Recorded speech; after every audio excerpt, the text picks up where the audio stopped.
It's new comic book day, and what that means is I go to the comic book shop, I look at what's on the shelf and say, is that something that I would be interested in? I have to be honest that I was never someone to buy single issues. It was just something that was not financially viable for me, and now it's not really something financially viable either, but I could do it here or there and test out new series, maybe check out stuff that would have fallen under my radar. And my local comic book shop, the Beguiling, they get a lot of really cool stuff. So it's always fun to go look and say, oh, is there something that I recognize there that would be of interest? For example, the Brzkrkr, Poetry of Madness. Now, some of you may have heard of this already because it features Keanu Reeves.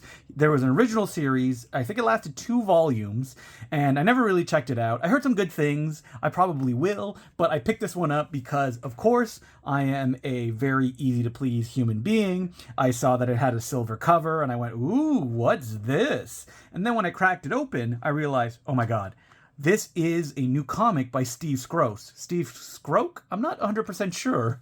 And he's an artist that I love. He's recently been doing Clobbering Time, a Marvel comic book about The Thing. And I most know him from his work that he did with the Wachowskis, that he did all the storyboards on The Matrix. So, like, if you get the art book for The Matrix, storyboards of, like, how the action scenes were supposed to play out were done by him. And he also illustrated a short run on Wolverine that the Wachowskis wrote.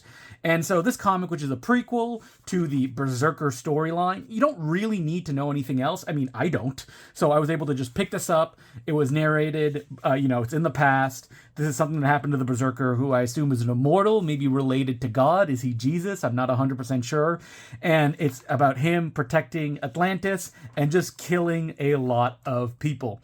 As you can see here, wearing the art that is very reminiscent of the work in Bram Stoker's Dracula. And blood, blood, blood, so much blood. Steve Skroce, if I would associate him with an artist, it's like kind of like Jeff Darrow a little bit, but with a more cartoony edge, in that like he's all about the detail as well as the action scenes where just a million people take on one character. That character, for example, when it was Wolverine, oftentimes just getting obliterated, but still surviving until the end. I won't skip too far ahead in this because there's a bit of a spoiler. It's a simple storyline, self-contained, super violent. There's a villain that shows up near the end of the book who is kind of overplayed over the last, decade, but when he shows up, he looks really cool, and they do some really cool stuff with him. I won't spoil who it is, but I would recommend checking out this book, even though it is expensive. When I got to the counter, they were like, oh, it's 12 US, which is like 15 Canadian. I was like, oi! That may be because I got the, weird holographic cover. There's, of course, every comic book that's published in single issue now, 8 variations on this. Why so much? It's too confusing. But you can pick it up very easily at your local comic book shop. Speaking of stuff that I'm familiar with, there was actually no transition there, but just follow with me. Robert Kirkman has a new comic. Well, new comic. It's been published for a while. This is issue number 25, Firepower. This is one that I picked up a big hardcover of it probably half a year ago. I really enjoyed it. It has great art by Chris Samney. My issue was that I was also reading Master of Kung Fu or Shang-Chi, and that is kind of what I hoped this was, and that's not really what Robert Kirkman is doing. This is kind of a more decompressed style of storytelling that you get in more modern day comic books. Not as decompressed as something like Michael Bendis would write, but it's still slower than I would like. Basically, when I'm reading something that it ends up being a martial arts story, I want it to be wilder. I want every character to have, real goofy abilities, and you kind of see that play out in different ways. That's not really what this comic is. While it's a beautiful, well-paced comic with, especially as it goes along, really well-thought emotions or well-delivered emotions. And, I actually picked this up just out of curiosity, and then I picked up volume 4 and 5 as well, and I found that the continuation and the way that it builds, I really enjoy it. And while I was a little bit do I want to keep reading the series? Listen, it's a martial arts thing done by Robert Kirkman, was great art. I need to support something like this because this is the kind of stuff I want to see exist on the shelf. Oh, and why did I pick up this issue if I'm actually not up to it? I am a sucker for if you put double-sized issue, I'm going to pick it up. If there's 80-page or prestige things, I'm picking it up. I am just an absolute mark for that kind of stuff. And Robert Kirkman, he really wants people to pick up the single issues because he adds stuff that are not anywhere else. For example, a letters page. I love letters pages. And I actually have a letter written in a very early issue of The Walking Dead.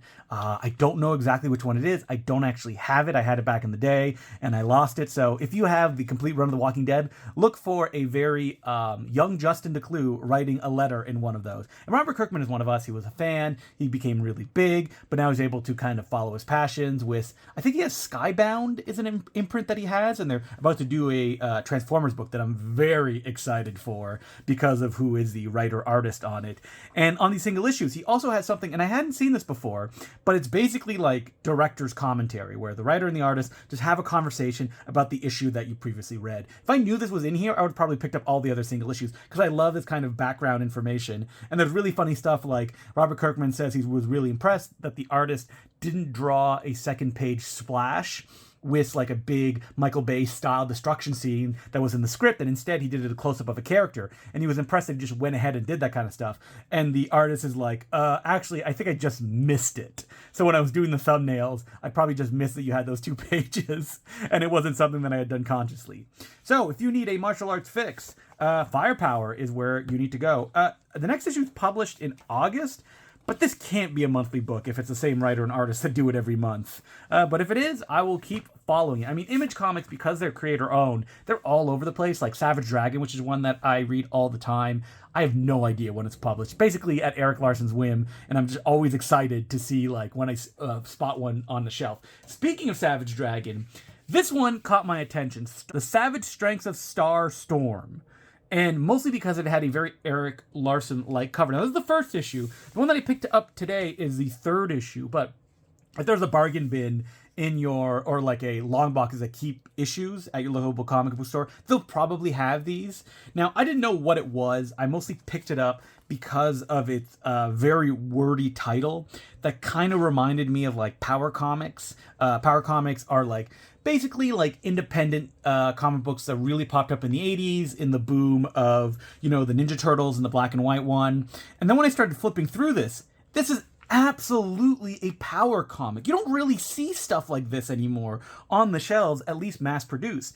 That it's someone who loves Jack Kirby, Steve Ditko, even the early Image comics, but has a very particular style that doesn't really fit in what's popular these days. A kind of almost like flat style where the wording is often very expository and like, I don't know if there's an editor on this comic book, but it feels like there isn't, that it's just this writer-artist, Drew Craig, doing his own thing and kind of putting on the page probably a comic book creation that he had for a decade, I feel. Like, this is something that somebody lives with forever, and suddenly he's got the opportunity to put it out all over the page. And while you could call it amateurish, it has its own charm that I really like. Like, there's a thing where, they're constantly making the most obvious pop culture quotes. It's something you would always see in 80s comics, and it feels like it's been teleported from that period. I wouldn't even be surprised if this was like done in the 80s and he's just colorizing and releasing it now.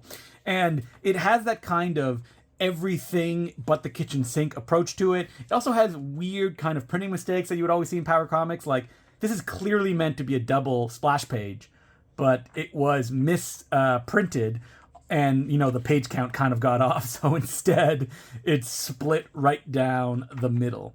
So this comic is fun, very straightforward, superhero in high school kind of thing, but then the artist gets bored with it, and in the second issue, we got kind of Power Comics, classics. We got the most convoluted piece of exposition I have seen in a very long time that I love so much, I'm going to try to read it here. Like, that's Angela Rosini. Her uncle is Don Rosini. The Don Rosini, the one and only, godfather of the Techno Mafia.